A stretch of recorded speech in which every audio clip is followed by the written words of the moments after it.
నమస్తే, welcome to political voice. వారం వారం జాతీయ అంతర్జాతీయ విశేషాలపై విశ్లేషణ చేసుకునేటువంటి కార్యక్రమానికి స్వాగతం. మనతో పాటు సీనియర్ జర్నలిస్టు విశ్లేషకులు కందాడే పార్సాది గారు ఉన్నారు. పార్సాది గారు నమస్తే. నమస్కారం. ముఖ్యంగా చాలా హాట్గా ఉన్నటువంటిది ప్రపంచం మొత్తం చర్చ. అమెరికా అధ్యక్షుడి దగ్గర ఉక్రెయిన్ అధ్యక్షుడు వెళ్ళి మాట్లాడినటువంటి తీరు, జరిగినటువంటి చర్చలు, మీడియాలో ప్రత్యక్ష ప్రసారాలు ఏ విధంగా చూడొచ్చు? అది ఒక చిన్నపిల్లల ఆటలాగా కనిపించింది తప్ప ఒక అగ్రరాజ్య అధినేత లేదంటే ఒక బాధిత దేశానికి సంబంధించినటువంటి అధ్యక్షుడు మాట్లాడినట్టుగా లేదు. ఎట్లా చూడొచ్చు అంటారు దాన్ని?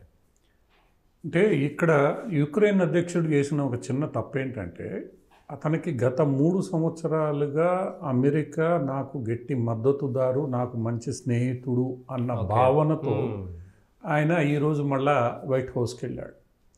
ఈ భావన బైడెన్ ఉన్నంత వరకు బాగానే నడిచింది. ఎందుకంటే వాళ్ళు ఈ మొత్తం వ్యవహారం వెనకాల ఉన్నారు.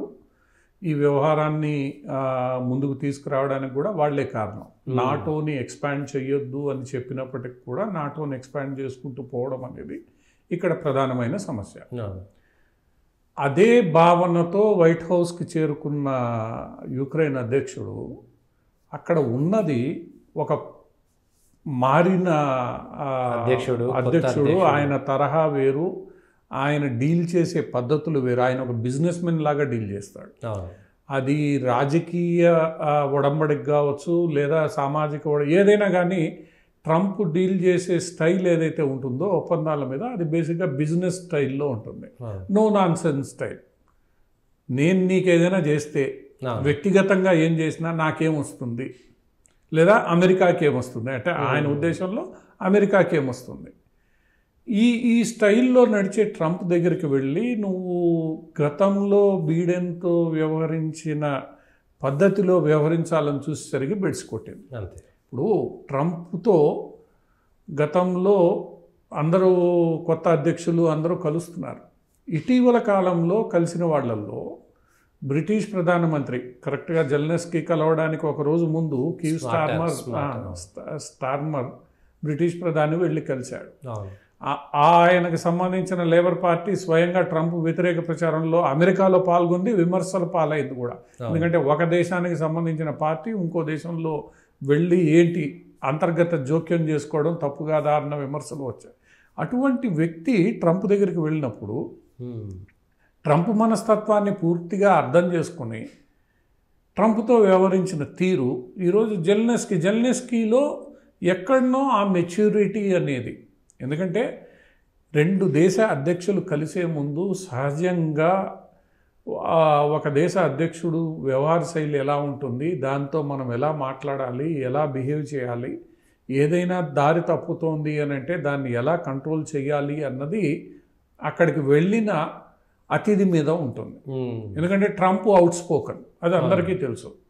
రెండవది, ట్రంప్ కొత్తగా అధ్యక్ష పదవికి చేరుకున్న తర్వాత ఇలాంటి సమావేశాలన్నీ మీడియా ముందు జరుగుతున్నాయి. అవును, ఇది అంతకుముందు ఎలా జరిగేది కాదు. మొత్తం మీడియాని పిలిచి ముందు మాట్లాడుకొని అక్కడే అన్నీ చేయడం, మీడియా ముందు జరగడం, ఇవన్నీ కూడా అర్థం చేసుకోవాల్సిన అంశాలు. అంటే ఒక దేశాధ్యక్షుడు ఇంకొక దేశాధ్యక్షుడిని కలుస్తున్న వేళ నువ్వు కనీసం అంచనా వేసుకోవాలి. నేను ఎవరిని కలవడానికి పోతున్నా, అతని వ్యవహార శైలి ఎలా ఉంది, గత 10-15 రోజులుగా అతను ఎలా వ్యవహరిస్తున్నాడు. ఉక్రెయిన్ అనేటువంటిది యుద్ధ బాధితురాల దేశం. నువ్వు వెళ్తున్నప్పుడు అక్కడ నువ్వు వెళ్ళినప్పుడు నీ లక్ష్యం ఏంటి? ట్రంప్ స్పష్టం చేస్తున్నాడు, యుద్ధం నువ్వు ఆపాలి, నాకు బెనిఫిట్ చేయాలి, నువ్వు రేర్ ఎర్త్ మినరల్స్ అని నాకు అప్పచెప్పేసేయి. సరే, దీని వెనక కారణాలు రకరకాలు ఉన్నప్పటికీ కూడా ఇది ట్రంప్ యొక్క డిమాండ్. ట్రంప్ సూటిగా చెప్తున్నాడు. అటువంటి పరిస్థితుల్లో నువ్వు అక్కడికి వెళ్ళినప్పుడు అతని అంచనాని ముందే ఊహించుకొని, అతని బిహేవియర్ని ముందే ఊహించుకొని జాగ్రత్తగా బిహేవ్ చేయాల్సిన బాధ్యత నీ మీద ఉంటుంది. ఎందుకంటే నీకు ఇప్పుడు అమెరికా అవసరం. అవును, ఈరోజు అమెరికా మద్దతు నీకు చాలా అవసరం. ఆ మద్దతు దొరుకుతుందో లేదో తెలియని పరిస్థితుల్లో నువ్వు అక్కడికి వెళ్ళినప్పుడు, నువ్వు బాధితుడిగా ఉన్నప్పుడు, నువ్వు ఫ్రస్ట్రేషన్తోనో లేదా హై ఎక్స్పెక్టేషన్స్తోనో లేదా గతంలో నేను ఇలా బిహేవ్ చేశాను కదా, నేను ఇలానే బిహేవ్ చేస్తానో నువ్వు చేస్తే ఏం జరుగుతుంది అనేది ఈరోజు ప్రపంచం మొత్తం చూసింది. అంటే ఒక 2 దేశాలు మాట్లాడుకునేటప్పుడు ఆ రెండు దేశాల నేతలు ఎలా వ్యవహరించాలి, ఏమి ఆలోచించుకొని వెళ్ళాలి, ఎలాంటి బ్రీఫింగ్ తీసుకుని వెళ్ళాలి, అంటే మొత్తం ఒక ప్రణాళికాబద్ధంగా ముందుకు సాగాలి, అటువంటిది ఏమీ లేకుండా ఇక్కడ జరిగింది అనేది స్పష్టమైపోతుంది. ట్రంప్ అలానే ఉంటాడు. రాబోయే 4 ఏళ్ళు కూడా ట్రంప్ వ్యవహార శైలి అలానే ఉంటుంది. సో ట్రంప్తో డీల్ చేసేటప్పుడు అందరూ జాగ్రత్తగానే డీల్ చేయాలి. ఇప్పుడు భారతదేశం విషయానికి వచ్చినప్పుడు కూడా నరేంద్ర మోడీ వెళ్ళాడు, స్టాక్ టేకింగ్ చేసుకున్నాడు, మాట్లాడాడు. రెసిప్రోకల్ టారిఫ్, ఎందుకంటే ట్రంప్ టారిఫ్ని అంగీకరించాడు. రెసిప్రోకల్ టారిఫ్స్ వేసుకుందాం, ఈ ట్రేడ్ డెఫిసిట్ని తగ్గించడానికి అవసరమైతే నీ దగ్గర నుంచి ఆయిల్ గ్యాస్ తీసుకుంటాం, ఎందుకంటే ఆయిల్ గ్యాస్ భారతదేశానికి అవసరం, అది తీసుకోవడం వల్ల ట్రేడ్ డెఫిసిట్. ఈ 2 అంశాలే ట్రంప్కి కావాల్సింది. మిగతా అంశాలు ట్రంప్కి పెద్దగా పట్టవు. ట్రేడ్ డెఫిసిట్ తగ్గించాలి, టారిఫ్స్ నీకు నాకు సమానంగా ఉండాలి. ఈ 2 అంశాల మీద మాట్లాడుకున్నారు. మిగతా అంశాలు పెద్దగా అక్కడ చర్చకు వచ్చాయా లేదా, బంగ్లాదేశ్ గురించి చర్చకు వచ్చింది, బంగ్లాదేశ్ గురించి వస్తే బంగ్లాదేశ్ మోడీ చూసుకుంటాడు, నాకేం సంబంధం, నాకేం అవసరం అన్నాడు. అలా అంటే అన్ఎక్స్పెక్టెడ్ వేలో బిహేవ్ చేసే వ్యక్తి ముందు నువ్వు ఆలోచించుకొని మాట్లాడాలి. నువ్వు అక్కడ అనవసరంగా వాదనకి దిగకూడదు. మంచిది, నువ్వు చెప్పింది కరెక్టే, దాన్ని మనం చర్చించుకుంటామని ఒక మాట అంటే మీడియా గొడవ లేదు. అది కొంత ఇమ్మెచ్యూరిటీతో అంచనా వేసుకోలేని దీనివల్ల ఈరోజు ప్రపంచ దృష్టి అంతా కూడా ఈ మొత్తం వ్యవహారం, ఈ అరగంట వ్యవహారం అంటే అమెరికా వెనుక నుంచి ఇస్తున్నటువంటి నిధులతోటే ఉక్రెయిన్ యుద్ధం చేసింది అనేటువంటిది ప్రపంచం, అది వాస్తవం, బయటపడిపోయింది. దీంతో ఈరోజు యుక్రెయిన్ రష్యాను తట్టుకొని నిలబడే పరిస్థితుల్లో లేదు. యుక్రెయిన్ దగ్గర డబ్బులు లేవు, ఆయుధాలు లేవు, సైన్యము లేదు. సైన్యం క్రమశిక్షణతో ఉన్నప్పటికి కూడా ఆ సైన్యం పోరాడడానికి కావాల్సిన సాంకేతిక పరిజ్ఞానం, ఆయుధాలు కావాలి, అవి లేవు. ఎందుకంటే రష్యా ఎంత మనం ఒప్పుకున్నా ఒప్పుకోకపోయినా అధునాతన ఆయుధ సంపత్తి, ఈవెన్ అమెరికాకి ధీటుగా రష్యా దగ్గర ఫైటర్లు ఉన్నాయి, రష్యా దగ్గర ఈ ఆయుధాలకు సంబంధించి అవి మెకనైజ్డ్ ఆయుధాలు కావచ్చు, తుపాకులు కావచ్చు, బాంబులు కావచ్చు, మిసైల్స్ కావచ్చు, డ్రోన్లు కావచ్చు, ఏదైనా కానీ Russia is advanced defence manufacturer. Russia నుంచి చాలా దేశాలు కొనుక్కుంటున్నాయి. అటువంటి పరిస్థితుల్లో యుక్రెయిన్ ఏం చేయలేదు. యుక్రెయిన్కి కావాల్సిన మోరల్ ఇదంతా కూడా అమెరికానే వెనక నుండి చేయిస్తోంది. ఇప్పుడు ట్రంప్ చాలా స్పష్టంగా ఏం చెప్తున్నాడు, యూరోప్ ₹1 ఇవ్వలే, ఇచ్చిందంతా అమెరికానే, డబ్బులు ఇచ్చింది, ఆయుధాలు ఇచ్చింది, అన్నీ చేసింది అమెరికానే. రష్యాని కాస్త భయపెట్టి ఆపుతున్నది అమెరికానే, యుక్రెయిన్ లోపలికి రాకుండా. ఎంత చేసినా కూడా ఆ బఫర్ జోన్లోనే రష్యా ఇంకా ఫైట్ చేస్తుంది తప్ప ఆ బఫర్ జోన్ దాటి రష్యా ముందుకు రావట్లేదు. ఎందుకంటే eastern Ukraine buffer zone create చేయాలి అనేది. సో అందువల్ల ఏంటంటే ఒక్కసారి అమెరికా తన వైఖరి మార్చుకుంటే యుక్రెయిన్ ఏమీ లేదు, 2 నిమిషాల్లో యుక్రెయిన్ కింద పడిపోతుంది. అది అర్థం చేసుకున్నాడు అతను. కాకపోతే ఆ అర్థం చేసుకున్న విషయాన్ని ప్రజెంట్ చేయడంలో ఎక్కడనో అమెరికా అధ్యక్షుడు ముందు యుక్రెయిన్ అధ్యక్షుడు విఫలం చెందాడనేదే మనం ఇక్కడ మాట్లాడవచ్చు. అది మొత్తం ఇక అమెరికాలో దేశాన్ని ప్రతిబింబిస్తున్నటువంటి విషయాన్ని పక్కన మర్చిపోయి ఎంత మెచ్యూరిటీతో నేను వ్యవహరించాలన్న విషయాన్ని కూడా అతను, అంటే ఫ్రస్ట్రేషన్ ఉండొచ్చు, నేను ఓడిపోతున్నానన్న బాధ ఉండొచ్చు, నా వైపు ఎవరు నిలబడ్డం లేదన్న ఆక్రోశం ఉండొచ్చు, ఇవన్నీ ఉండొచ్చు. కానీ దాన్ని నువ్వు ప్రకటించే విధానం, వెల్లడి చేసే విధానం, మాట్లాడే విధానం ఈరోజు ఒక రకంగా యుక్రెయిన్కి ఇబ్బందికరమైన పరిస్థితి తీసుకొచ్చింది. డొనాల్డ్ ట్రంప్ దిగ్విజయంగా ఈ మొత్తం వ్యవహారాన్ని తనకు అనుకూలంగా మలుచుకునేశాడు. కానీ అంటే ఈ రెండో కోణంలో ట్రంప్ ఒక అగ్రదేశ అధినేతగా ఆ స్థాయిలో మాట్లాడాల్సినటువంటి వ్యక్తి, తాను కూడా కేవలం వ్యాపార దృక్కోణంతో మాట్లాడము, అన్ని దేశాలతో తాను ఒక సాధారణ దేశంగానే మాట్లాడినటువంటి విమర్శ. అది ట్రంప్ మొదటి నుంచి చెప్పేదే కదా, నేనేం ప్రపంచ నేతను కాదు, నా దేశాన్ని నేను చూసుకుంటా, నాకు యూరోప్ అవసరమా, భారతదేశం అవసరమా, గల్ఫ్ అవసరమా, ఇంకోటి అవసరమా, ఇది ట్రంప్ సిద్ధాంతం కదా. నా అమెరికా ప్రజలు, నా అమెరికా గొప్పతనం, అంతే. ప్రపంచం ఏమవుతోంది ట్రంప్ పెద్దగా పట్టించుకునే పరిస్థితుల్లో లేడు, పట్టించుకోనని కూడా స్పష్టం చేస్తున్నాడు అతను. అంతే. నువ్వు ఎక్కువ మాట్లాడితే నాకు వ్యాపార పరంగా ఏం బెనిఫిట్ వస్తుంది, అమెరికాకు వ్యాపార పరంగా ఏం బెనిఫిట్ వస్తుంది, ఇప్పుడు గాజా నాకు ఇచ్చేయండి, బిల్డింగ్లు కట్టిస్తా, బతకండి, డబ్బులు వస్తాయి, ఆ డబ్బుల్లో నాకు వాటా వస్తుంది. యుక్రెయిన్తో కూడా ఆయన పెట్టిన బేరం ఏంది, నీ మినరల్స్ అన్ని నీకు నేను $350 కోట్లు ఇచ్చా, నువ్వు ఇవన్నీ నాకు అప్పచెప్పు, నా మనుషులు వచ్చి పనిచేస్తారంటే అమెరికా వాళ్ళ కంపెనీలు పనిచేస్తాయి, అదే నీకు గ్యారంటీ. ఎందుకంటే అమెరికా కంపెనీలు ఉన్న చోట రష్యా వచ్చి బాంబులు వేయదు, వేస్తే యుద్ధం వస్తుందని తెలుసు. అందువల్ల అదే గ్యారంటీ. నాకు బెనిఫిట్, నీకు బెనిఫిట్. నీకు కావాల్సింది సెక్యూరిటీ, నాకు కావాల్సింది డబ్బులు. నేను నీ మీద ఇన్వెస్ట్ చేస్తున్నప్పుడు నాకు వచ్చే రిటర్న్ ఏంటి? సో ట్రంప్ వ్యవహార శైలి ఇక్కడ అందరికీ తెలిసిందేగా. అంతకుముందు 4 ఏళ్ళు తెలుసు, ఇప్పుడు తెలుసు. ట్రంప్ నేరుగా వచ్చి మెక్సికోతో మంచిగా ఉండాలి, లేదా కెనడాతో ఉండాలి, జర్మనీతో ఉండాలి, ప్రపంచానికి పెద్దన్న పాత్రలో నాకు అవసరమే లేదు. ట్రంప్ చాలా స్పష్టం. నేను ఎందుకు ఖర్చు పెట్టాలి, ఎవరి కోసం ఖర్చు పెట్టాలి, నేను ఏమైనా పెద్దన్నా అని చెప్పుకోవడానికి ఇన్ని $1,000,000 నా ప్రజలు ఇక్కడ వస్తూ ఉంటే, నా దగ్గర నిధులు లేకపోతే ఇన్ని $100,000 ఎందుకు ఖర్చు పెట్టాలి నేను? సో ట్రంప్ వైఖరి చాలా స్పష్టం ఈ వ్యవహారంలో. యుఎస్ ఎయిడ్ ఆపేయడానికి కారణం ఏంది? ఏం అవసరం నాకు ప్రపంచాన్ని ఉద్ధరించడానికి? ట్రంప్ ఆ విషయంలో, ఎందుకంటే గతంలో అంటే సోవియట్ యూనియన్ ఇంకోటో ఉండేది, ఈరోజు చైనా కూడా ప్రపంచాన్ని ఉద్ధరించే పరిస్థితుల్లో లేదు. నేనెందుకు, ఎవరి అవసరాలకు వాళ్ళు ప్రవర్తిస్తున్నప్పుడు నా అవసరానికి నేను ఇచ్చేసుకుంటా. ఎవరి హద్దుల్లో వాళ్ళు ఉంటే ఎవరికి లేదు. ఇది ట్రంప్ వైఖరి మొట్టమొదటి నుంచి స్పష్టమే. ట్రంప్ ఏమి నేను అగ్రరాజ్యంగా ఉండాలి, నన్ను ఇది చేయాలి, నా దగ్గర నువ్వు నా జోలికి వస్తే నేను ఊరుకోను, నేను నీ జోలికి రాను. నువ్వు ప్రపంచంలో శాంతిని డిస్టర్బ్ చేయొద్దు, శాంతి డిస్టర్బ్ అయితే బిజినెస్లు దెబ్బతింటాయి, అది చేయొద్దు. ట్రంప్ వైఖరిలో ఎక్కడా ఏమి మార్పు ఉండదు. రాబోయే 4 ఏళ్లలో కూడా పెద్దగా ఆయనలో వచ్చే మార్పు ఏమి ఉండదు. ఎందుకంటే ట్రంప్కి మళ్ళీ ఎన్నిక కావాలన్న అక్కడ రాజ్యాంగం అనుమతి చేయదు. అందువల్ల 4 ఏళ్లలో అమెరికాకి సంబంధించి అతను ఎంత చేయగలడో అంత చేసుకుంటాడు, ఒక మంచి పేరు తెచ్చుకుంటాడు. ట్రంప్ పదే చెప్తున్నాడు, నేను శాంతి నెలకొల్పానన్న పేరుంటే నాకు చాలు, నాకు అన్న అవసరం లేదు, ఇవన్నీ అవసరం లేదని. సో ఈ విషయాలను అంచనా వేయడంలో ట్రంప్ని అర్థం చేసుకున్న వాళ్ళు జాగ్రత్తగా బిహేవ్ చేస్తున్నారు. ఈయన అర్థం చేసుకోవడంలో ఎక్కడో లోపం జరిగింది.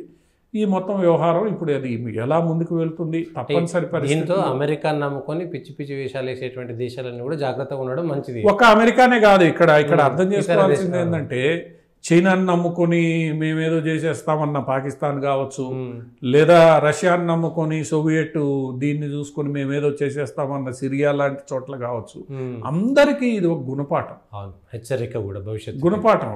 మీరు వీళ్ళని నమ్ముకొని ఇష్టానుసారం చేస్తే రేపు ఉన్నట్టుండి ట్రంప్ లాంటి వ్యక్తి వచ్చి పరిస్థితులు మారిస్తే రోడ్డు మీద నిలబడాల్సిన అవసరం వస్తుంది.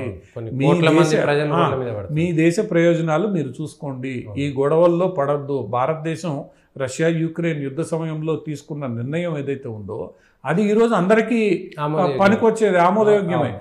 నేను రష్యాని తిట్టాను, అమెరికాని తిట్టాను, నా ప్రయోజనాలు నేను చూసుకుంటా, నాకు కావాల్సిన ఆయిల్ నేను తీసుకున్నా, నువ్వు ఆ విషయం మీరు తెలుసుకోండి. అంతే.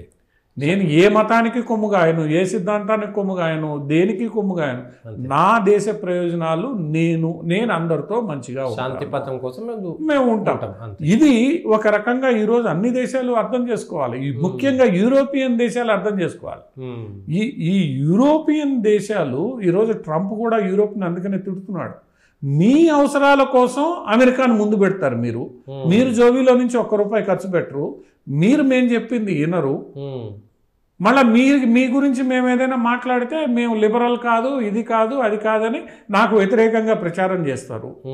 మారాల్సింది మీరు, మీ మైండ్ సెట్ మారాలి. ప్రపంచం మారుతోంది, మీరు ఈ అమెరికాని ముందు పెట్టి ఆడే ఆటల్ని మానేయండి అన్న విషయం ఈరోజు యూరోప్కు కూడా ట్రంప్ కారణంగా స్పష్టంగా అర్థమవుతోంది. ఈరోజు జెలెన్స్కీ వ్యవహారం ఒక్కసారిగా యూరోప్ నాయకుల్లో కొంత గందరగోళాన్ని క్రియేట్ చేసింది. ఎందుకంటే కొత్తగా ఎన్నికైన జర్మనీ ఛాన్సలర్ ఎవరైతే ఉన్నారో ఆయన చాలా స్పష్టంగా చెప్పాడు, మేము ఎప్పటి నుండో భయపడుతున్నాం ఏదో జరగబోతోందని, అది జరిగిపోయింది. ఇప్పుడు యూరోప్ ఏం చేయాలి అన్న నిర్ణయం యూరోప్దే. అమెరికా ఏం చేయదు, భారతదేశం ఏం చేయదు, ఇంకోటి ఏం చేయదు. ఈ గందరగోళంలోనే యూరోప్ నాయకులు వచ్చి న్యూఢిల్లీలో నిలబడ్డారు, మేము అగ్రిమెంట్ చేసేసుకుంటాం నీతో అని. ఎందుకంటే ట్రంప్ను ఒప్పించడం కష్టం.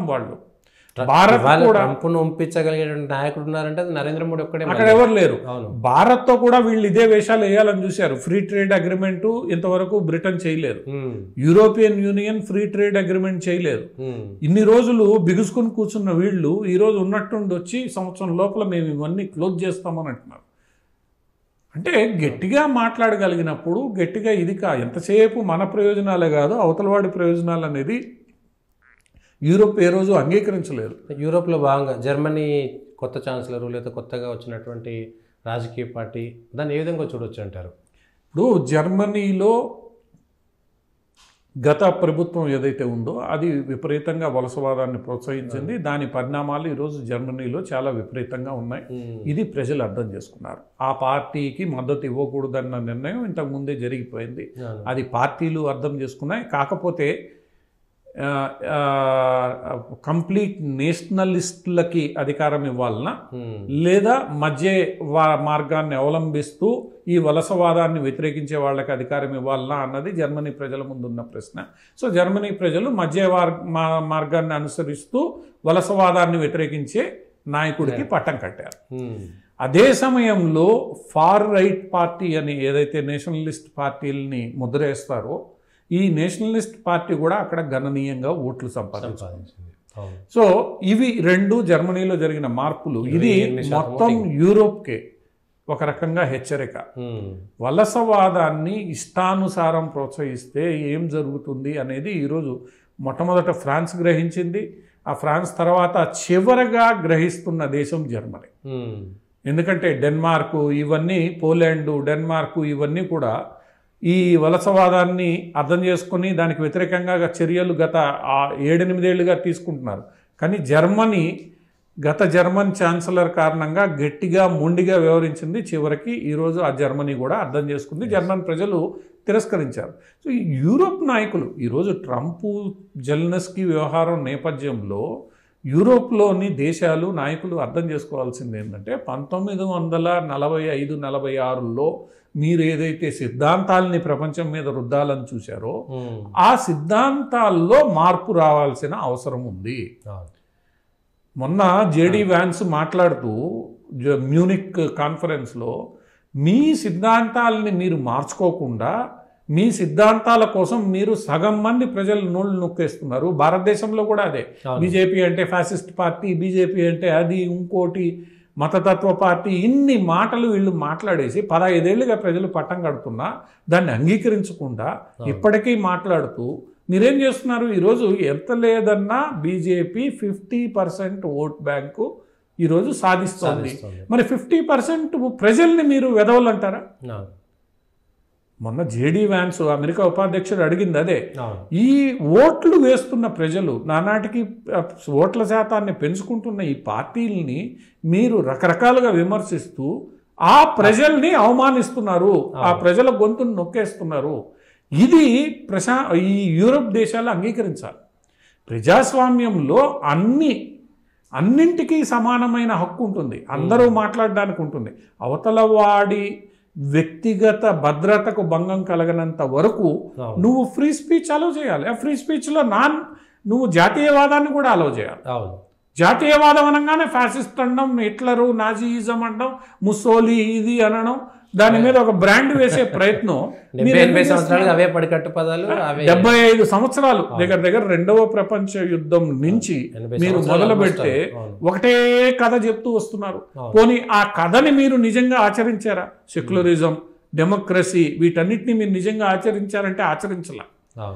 మీరు ఏదైతే ఈ వాయిసెస్ ఉన్నాయో ఆ వాయిసెస్ని మీరు అణగదొక్కుతూ వచ్చి మీ రాజకీయ ప్రయోజనాల కోసం అపీజ్మెంట్ పాలిటిక్స్ చేసుకుంటూ వచ్చిన క్రమంలోనే ఇవన్నీ ఎదిగాయి. ప్రజలు అసంతృప్తికి లోనయ్యే వీళ్ళకి పట్టం కడుతున్నారు. ఇటలీలో ఈరోజు మెలోనీకి పట్టం కట్టినా, భారతదేశంలో నరేంద్ర మోడీకి పట్టం కట్టినా, లేదా ఇంకో బ్రెజిల్లో, అర్జెంటీనాలో రైట్ వింగ్ పార్టీలకి పట్టం కట్టినా జరుగుతున్నది ఏంది? మీరు ఏదైతే అణగదొక్కారో ఎక్కువ అణగదొక్కే కొంది అది బయటకు వస్తుంది.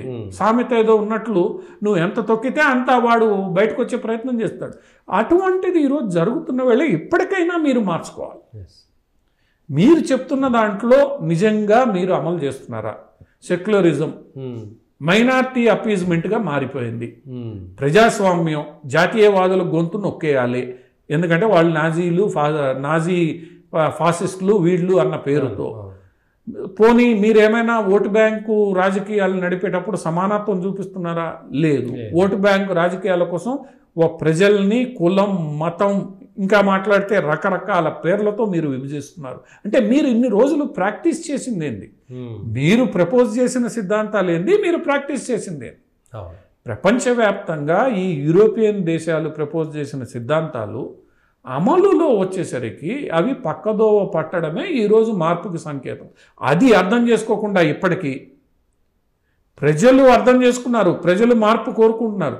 యూరోపియన్ దేశాలు అవి అర్థం చేసుకోకుండా వ్యవహరించడం ఈరోజు అమెరికా ప్రజలు అర్థం చేసుకున్నారు. ఈ యూరోపియన్ దేశాలు చెప్తున్న సోకాళ్ళు ఏవైతే ఉన్నాయో సిద్ధాంతాలు మనం కూడా పనికిరావు, మనం కూడా ఇబ్బంది పడుతున్నాం అని అమెరికా అర్థం చేసుకుంది, లాటిన్ అమెరికా అర్థం చేసుకుంది, ఆసియా అర్థం చేసుకుంటోంది. మరి అందరూ గల్ఫ్ దేశాలు ఈరోజు సౌదీ అరేబియాలో రంజాన్ సందర్భంగా 100 నిషేధాజ్ఞలు పెట్టారు. లౌడ్ స్పీకర్లు బంద్ చేసి నువ్వు ఇన్ని దేశాలు అర్థం చేసుకుంటుంటే ఇంకా యూరోప్ అర్థం చేసుకోవట్లే. ఎప్పటికైనా యూరోప్ అర్థం చేసుకుంటే జెల్నెస్కీ లాంటి పరిస్థితి యూరోప్కి ఎదురు కాదు. మీరు మారుతున్న నరేంద్ర మోడీ ముందు వచ్చి నేను వచ్చి సెక్యులరిజం గురించి మాట్లాడతానంటే నరేంద్ర మోడీ గట్టిగానే స్పందిస్తాడు. ఎందుకు స్పందించాడు?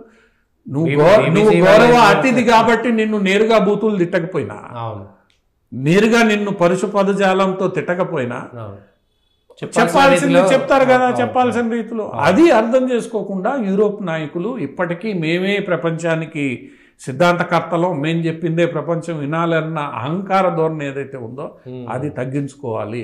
ఆ అహంకార ధోరణే ఈరోజు పుటిన్తో కూడా తగాదా వీళ్ళకి. పుటిన్ ఏం చెప్తున్నాడు? నాటోని నా సరిహద్దుల్లోకి తీసుకురావద్దు, ఏ చిన్న పొరపాటు జరిగినా అది ప్రపంచ యుద్ధానికి దారితీస్తుంది, కాబట్టి నాటోకి నాకు మధ్యలో చిన్న బఫర్ జోన్ ఉంచండి, దానివల్ల చిన్న పొరపాటు జరిగినా అది పెద్ద ప్రమాదంగా మారదు. దాన్ని ఎందుకు యూరోపియన్ దేశాలు అంగీకరించలేదు? ఆఖరికి స్వీడన్, నార్వే ఏవైతే న్యూట్రల్ దేశాలు ఉండేవో వాటిని నాటోలో చేర్చుకున్నారు. పోలాండ్ ఇవి ఏవైతే ఈస్ట్ యూరోపియన్ నేషన్స్ ఉన్నాయో వాటిని నాటోలో చేర్చుకున్నారు. మిగిలింది ఏంది? ఈ బెలారసియా, తర్వాత జార్జియా, తర్వాత యుక్రెయిన్. ఇదన్నా బఫర్ జోన్ ఉంచండి అంటే వీళ్ళని మేము చేర్చుకుంటాం. అంటే మీరు మీ సరిహద్దుల్లో ఇప్పుడు రెండు పాకిస్తాన్ భారతదేశాల మధ్య హెవీ మిలిటరీ డిప్లాయ్మెంట్ ఉంది. ఏ చిన్న పొరపాటు జరిగినా అది న్యూక్లియర్ వార్ కావచ్చు. ఇప్పుడు రెండు అగ్రదేశాల కూటములు సరిహద్దుల్లో ఉన్నప్పుడు చిన్న పొరపాటు ఎంతకైనా దారి తీయొచ్చు. జాగ్రత్తలు తీసుకోవాల్సిన అవసరం ఉంది. దాన్ని 3వ ప్రపంచ యుద్ధానికి జెలెన్స్కీ దారి తీస్తున్నాడని ట్రంప్ అన్నాడే స్పష్టంగా. అవును, ఇప్పుడు అది జరుగుతోంది అని భారతదేశం కూడా చాలా సందర్భాల్లో చెప్పింది. ఇది యూరోప్ ప్రాబ్లము. జయశంకర్ చాలా స్పష్టంగా చాలాసార్లు చెప్పాడు. ఆ విషయంలో జయశంకర్ ఏ రోజు మిన్స్ చేయలే వర్డ్స్ని. ఇది యూరోప్ ప్రాబ్లము, యూరోప్ డీల్ చేసుకోవాలి. మీ ప్రాబ్లాన్ని మీరు దేశమంతా, ప్రపంచమంతా రుద్ది మీరు మా మాట వినడం లేదు, మీరు మాకు చెప్పట్లేదు, మీరు మాకు మద్దతు ఇవ్వట్లేదు అని అంటే ఎట్లా? సో యూరోప్ ఇప్పటికైనా అర్థం చేసుకోవాలి. అర్థం చేసుకుని తమ సిద్ధాంతాలు, విఫలమైన సిద్ధాంతాలని లేదా తాము ప్రపోజ్ చేసిన సిద్ధాంతాల్లో తప్పులు ఎక్కడ దొల్లాయి అవి చూసుకోవాలి. అదే ఈరోజు భారతదేశంలో కాంగ్రెస్ పార్టీకి వర్తిస్తుంది, ఇండి కూటమికి వర్తిస్తుంది, కేజ్రీవాల్కి వర్తిస్తుంది, ఇంకా మాట్లాడితే కమ్యూనిస్ట్ పార్టీలకు వర్తిస్తుంది. కమ్యూనిస్ట్ పార్టీలు ఈరోజు ప్రాంతీయ పార్టీల స్థాయికి ఎందుకు దిగజారిపోయాయి? కమ్యూనిస్టు సిద్ధాంతాలు ఒక రకంగా క్లాస్ సిద్ధాంతం ఏదైతే ఉందో రెండే, డబ్బున్నవాడు పేదవాడు, మిగతావన్నీ వాళ్ళు. కానీ అక్కడి నుంచి మీరు కులానికి వచ్చి, కులం నుంచి మతానికి అప్పీజ్మెంట్కి వచ్చి దేవుళ్ళ గురించి మాట్లాడి అదే నువ్వు ప్రవక్త గురించి మాట్లాడలేని పరిస్థితి. ఇవన్నీ ప్రజలు చూస్తూ ఉంటారు కదా. నీ ద్వంద్వ వైఖరి ఏదైతే ఉందో అది ప్రజలు చూస్తూ ఉన్నారు, అర్థం చేసుకున్నారు. కాబట్టి నెమ్మదిగా మీరు జీరోకి వెళ్తున్నారు. ఇప్పటికైనా మన దేశంలో కావచ్చు, యూరోప్లో కావచ్చు, అమెరికాలో కావచ్చు, ఈ ప్రజాస్వామ్యవాదులు, మానవ హక్కుల వాదులు, ఈ సెక్యులర్ వాదులు వీళ్ళందరూ అర్థం చేసుకోవాల్సింది ఏంటంటే మనం ఏదైతే టెక్స్ట్ బుక్లో దీని గురించి నిర్వచించామో ఆ నిర్వచనాన్ని మనం 100% ఫాలో అవుతున్నామా లేదా? మనం ఫాలో కానప్పుడు ప్రపంచం వ్యతిరేకిస్తుంది దాన్ని సూడో సెక్యులరిజం, నువ్వు 2 నాలుకల ధోరణితో మాట్లాడడం అయిపోద్ది. నీకోసం అయితే ఒక రకంగా, కాకపోతే ఇంకో రకంగా. ఇది యూరోప్ కానీ అందరూ ఈరోజు జెలెన్స్కీ వ్యవహారంతో స్పష్టంగా అర్థం చేసుకోవాల్సింది ఏంటంటే, ముఖ్యంగా యూరోపియన్ దేశాలు, ఆ యూరోపియన్ దేశాలు సిద్ధాంతాలు వాటిల్ని ఆచరించాలని చూసే భారతదేశంలోని కాంగ్రెస్ పార్టీ, ఇండి కూటమి లాంటి వాళ్ళు ఇంకా మీదట 2 నాలుకల ధోరణి పనికిరాదు. లేదంటే ఈరోజు ట్రంప్ లాంటి వ్యక్తుల చేతిలో ఏ అవమానాలు, రేపు రాహుల్ గాంధీ అమెరికా పోయి మాట్లాడామనుకోండి, ట్రంప్ కాలి తీసుకుపోయి ఇన్ని డిపోర్ట్ చేయండి అన్నాడు అనుకోండి, ఎవడి పరువు పోతుంది? అంతే, నీ దేశం పరువు నువ్వు పోతుంది. నువ్వు అర్థం చేసుకోవాల్సింది ఏంటంటే, నువ్వు ఎక్కడికంటే అక్కడికి వెళ్ళి ఏ సిద్ధాంతం అంటే అది మాట్లాడితే వినడానికి ప్రజలు సిద్ధంగా లేరు. ఏదో దేశానికి వచ్చావు కాబట్టి గౌరవించవచ్చు, ట్రంప్ లాంటి వాళ్ళు ఆ గౌరవం కూడా ఇవ్వరన్న విషయం ఈరోజు అర్థం చేసుకోవాలి. ట్రంప్ మళ్ళీ యుఎస్ఐడ్ అన్నిటికీ ఆపేసిన అని చెప్పేసి పాకిస్తాన్కి మాత్రం మళ్ళీ సాయం చేసి, ఇప్పుడు ట్రంప్ వ్యవహార శైలి కొంత ఇబ్బందికరమైన వ్యవహార శైలి. ఈ ఇబ్బందికరమైన వ్యవహార శైలిని అర్థం చేసుకోవడానికి కొంత సమయం పడుతుంది. భారతదేశానికి ఆయన నిజంగా ఏం చేయదలుచుకున్నాడు, ఏం చేయదలుచుకోలేదు, బ్యాలెన్స్ ఎలా చేయాలనుకుంటున్నాడు, ఏమిటి, ఇక్కడ కేవలం F-16 వరకే అతని సహాయం అందుతోంది. ఈ మిగతా ఏదైతే నాన్ గవర్నమెంటల్ ఆర్గనైజేషన్స్లో ఏవైతే జమాతే ఇస్లామీ, తాలిబాన్లు వీళ్ళందరూ కూడా ఫండ్స్ లేవో అవన్నీ ఆపేశాడు. కేవలం F-16 వరకే వెళ్తోంది. ఆ F-16కి కొన్ని కండిషన్స్ ఉన్నాయి. F-16ని భారత్కి వ్యతిరేకంగా ఉపయోగించకూడదు, కేవలం తాలిబాన్లకు వ్యతిరేకంగా ఉపయోగించాలి. ఆ కండిషన్ల ఆధారంగానే దానికి డబ్బులు వెళ్తాయి. మరి ఆ కండిషన్ల ఆధారంగానే ఆ నిధులు వెళ్ళినప్పుడు దాన్ని ఒకవేళ పాకిస్తాన్ వైలేట్ చేస్తే ఏం జరుగుతుందో మనం చూడాలి. ఇప్పుడు ట్రంప్ లాంటి వాళ్ళు ఒక బిజినెస్ డీల్ చేసినప్పుడు ఆ బిజినెస్ డీల్కి నువ్వు కట్టుబడి ఉండకపోతే ఎలా స్పందిస్తాడో నిన్న జెలెన్స్కీ వ్యవహారం చూసాం. ఈ విషయం పాకిస్తాన్కి బాగా తెలుసు. సో ఈరోజు దాన్ని మనం ఎలా చూడాలి? ట్రంప్ ఆ డబ్బులు ఇచ్చారు, అది వ్యతిరేకంగా వస్తుందా అన్నది రాబోయే రోజుల్లో. నిన్న గత వారం మొట్టమొదటిసారి ట్రంప్ క్యాబినెట్ పూర్తి స్థాయిలో సమావేశమైంది. అంటే ఆయన అధ్యక్ష పదవి చేపట్టిన తర్వాత దగ్గర దగ్గర 1.5 మంత్ క్యాబినెట్ అప్రూవల్స్, మంత్రుల నియామకాలు, ఈ ప్రక్రియ అంతా పూర్తయి కరెక్ట్గా మొట్టమొదటిసారి క్యాబినెట్ సమావేశం జరిగింది. సో ఆ క్యాబినెట్ కూర్చోవాలి, వాళ్ళు పనులు మొదలు పెట్టాలి. ఎలక్షన్ 3 నుంచి బయటకు వచ్చి పరిపాలన మీద దృష్టి సారించాలి. ఇవన్నీ కూడా రాబోయే 2-3 నెలల్లో తేలుతాయి. అందుకనే భారతదేశం కేవలం స్టాక్ టేకింగ్ తీసుకుంది. ఏం చెయ్యాలి అన్నది 2-3 నిర్ణయాలు మినహా మిగతా అన్నీ కూడా. ఇప్పుడు F-35 ఇచ్చేస్తా అన్నాడు. F-35 తెచ్చుకొని నేనేం చేస్తాను దాన్ని? అంతే. సో భారత్ ఈ విషయంలో నిన్నగాక మొన్న మిగ్ ఇంజన్ని, రష్యా ఇంజన్ని తెచ్చుకుందామని నిర్ణయం తీసుకున్నారు. Russia engine, French engine saffron నుంచి, అవి 2 ఇక్కడ ఇవి. అమెరికా ఇంజన్ ఇస్తానంటోంది కానీ ఇవ్వట్లేదు. బీడెన్ ఇవ్వలేదు, ట్రంప్ ఇస్తాడన్న నమ్మకం అసలు లేదు. దాంతో ఒక అడుగు ముందుకేసి సాఫ్రాన్ని, రష్యా ఇంజన్కి ఒప్పందాలు కుదుర్చేసుకున్నారు. సో అంటే దాని అర్థమైందంటే ట్రంప్ ఏం చేస్తాడు, ఏం చేయలేదు అన్న అంచనా భారత్కు ఉంది. ఇంకా రాబోయే రోజుల్లో దాని మీద కొంత క్లారిటీ వస్తుంది. ఆ క్లారిటీ వచ్చేదాకా కూడా వేచి చూడడమే. అంతేగాని ఆయన ఏదో పాకిస్తాన్కి ఇచ్చేసి పాకిస్తాన్కి ఇవ్వలేదు. కేవలం ఆ F-16 ప్రోగ్రామ్కి సంబంధించినవే ఉన్నాయి. F-16లు కొన్ని కండిషన్లతోనే ఇవ్వడం జరిగింది. అదేదో భారత్ని వ్యతిరేకించేస్తున్నాడు, ఇది కాదు. ట్రంప్ వ్యవహార శైలి ఇంకా పూర్తిగా బయటికి రావాలి. ట్రంప్ ప్రభుత్వం ఎలా పనిచేస్తుంది, దాని అజెండా ప్రస్తుతానికి అమెరికాలో ఇన్ఫ్లేషన్ తగ్గించడం, అమెరికాలో డబ్బులు ఇవ్వడం, అమెరికాకి నిధులు సేకరించడం, ఇదే ట్రంప్ ఆలోచన. ఈ రాబోయే రోజుల్లో ఎలా ఇంప్లిమెంట్ అవుతుంది ఏంటి అనేది మనం చూడాలి. అంతేగాని ఇదేదో ఆయన భారత్కి వ్యతిరేకంగా చేసేసాడు అన్నది మాత్రం. ఎందుకంటే విదేశాంగ శాఖ మంత్రి అక్కడ నేషనల్ సెక్యూరిటీ అడ్వైజరు, అక్కడ ఉపాధ్యక్షుడు, అక్కడ ఇంటెలిజెన్స్ అధినేతలు, వీళ్ళందరూ భారత్కి అనుకూలురు. భారత్ అనుకూలురు, పాక్ వ్యతిరేకులు ఓపెన్ గా మాట్లాడేవాళ్ళు. భారత్ కి మద్దతుగా గత దశాబ్దాలుగా ఓపెన్ గా మాట్లాడుతున్న వ్యక్తులు, చైనా పాకిస్తాన్కి వ్యతిరేకంగా మాట్లాడేవాళ్ళు, వాళ్ళందరూ ఉన్నారు. ఇది ఏదో ఇప్పుడు ఒక్క నిర్ణయం కాదు. రాబోయే రోజుల్లో అదంతా ఒక పద్ధతి స్ట్రీమ్ లైన్ అయ్యి ఏం జరుగుతుంది అనేది చూడాలి. అంతేగాని ఎర్లీ కన్క్లూజన్స్కి వచ్చేసి ఆ కంక్లూజన్స్ ఎవరు ఇక్కడ క్రియేట్ చేస్తున్నారు? ఇప్పుడు ట్రంప్ మనుషుల్ని డిపోర్ట్ చేశాడు, డిపోర్ట్ చేయగానే మోడీ మిత్రుడు కదా చైన్లు ఎందుకు వేశాడు అని ఇక్కడ మాట్లాడడం. రెండోది ఇప్పుడు పాకిస్తాన్కి ఇచ్చేసాడు నువ్వేం సాధించావు అని రెండోది. ఇది ఇక్కడ ఎవరైతే బీజేపీ వ్యతిరేకులు ఉన్నారో వాళ్ళు కావాలని ఈ ప్రచారాన్ని చేయడం, ఇది గ్లోబల్ స్థాయిలో జరుగుతున్న ప్రచారంలో భాగంగా ఇక్కడ జరుగుతోంది కాబట్టి దాని మీద జాగ్రత్తగా ఉండాలి. ఆ ప్రచారాన్ని మనం ఇప్పుడే నమ్మడానికి లేదు. దీని పరిణామాలు ఎలా ఉంటున్నాయి, రాబోయే రోజుల్లో ఎలా ఈ వ్యవహారాలు ముందుకు సాగుతాయి అన్నది జాతీయవాదులు కూడా జాగ్రత్తగా ఉండాలి. లేదంటే జాతీయవాదులు కూడా పాకిస్తాన్కి ఇచ్చాడయ్యా, దేనికి ఇచ్చాడు, దానికి ఇచ్చాడు, పాకిస్తాన్ పేరు ఎత్తంగానే వీళ్ళు ఆవేశపడిపోతే నువ్వు వాళ్ళ ఎవరి సెక్యులర్ సోకాల్డ్ ఈ డీప్ స్టేట్ ట్రాప్లో నువ్వు కూడా పడిపోతావు. ఈ డీప్ స్టేట్ ట్రాప్లో పడాల్సిన అవసరం లేదు.